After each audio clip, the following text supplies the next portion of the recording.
વડોદરા શહેરમાં તસ્કરોનો તરખાટ યથાવત. તાંદલજા વિસ્તારમાં વધુ એક બંધ મકાનને નિશાન બનાવી મોટો હાથફેરો કરી તસ્કરો પલાયા. વડોદરા શહેરના તાંદલજા વિસ્તારમાં ચોરીની આજે એક વધુ ઘટના સામે આવી છે. અનસ પાર્ક સોસાયટીમાં ચોરોએ 2 મકાનોને નિશાન બનાવી તોડફોડ અને ચોરીની ઘટનાને અંજામ આપ્યો છે. ચોરોએ દીકરીના લગ્ન માટે રાખવામાં આવેલી સામગ્રી પણ ચોરી કરી ગયા હોવાની માહિતી સામે આવી છે.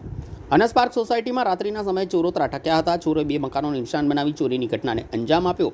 ચોરોએ પોતાની ઓળખ છુપાવવા માટે મકાનની આસપાસ લગાવવામાં આવેલા સીસીટીવી કેમેરાઓને પણ નુકસાન પહોંચાડ્યું.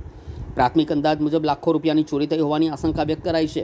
આશ્ચર્યજનક બાબત એ છે કે ઘટના સમયે પરિવારના સભ્યો ઉપરના માળે સૂઈ રહ્યા હતા અને ચોરો નીચેના ભાગમાં ચોરી કરી ફરાર થઈ ગયા હતા. પરિવાર જાગ્યો ત્યારે સવારે મકાનમાં ચોરી થઈ હોવાની જાણ થઈ. ઘટનાની જાણ તાત્કાલિક પોલીસ કંટ્રોલ રૂમને કરવામાં આવતા બપોર સુધીમાં પોલીસનો કાફલો પણ સ્થળ પર દોડી આવ્યો હતો.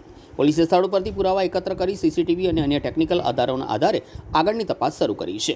ચોરીની આ ઘટનાથી સ્થાનિક રહીશોમાં ભયનો માહોલ ફેલાયો છે અને વિસ્તારમાં રાત્રિ પેટ્રોલિંગ વધારવાની માંગ ઉઠી છે.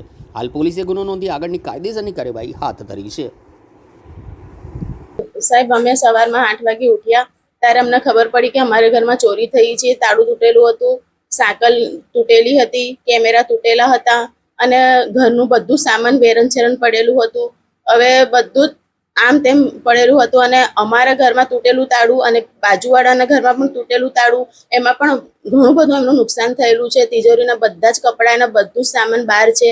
એમનું જો પેટી પલંગમાં છોકરીનું સામાન હતું લગ્નનું, એ પણ બધું ગયેલું છે. અમે ઉપર સુઈ રહેલા હતા એસીમાં, એટલે અમને ખબર ના પડી. લાગેલા છે ના, સીસી કેમેરામાં કંઈ દેખાતા નથી, કેમ કે શરૂઆતમાં એમણે સીસી કેમેરા તોડ્યા છે.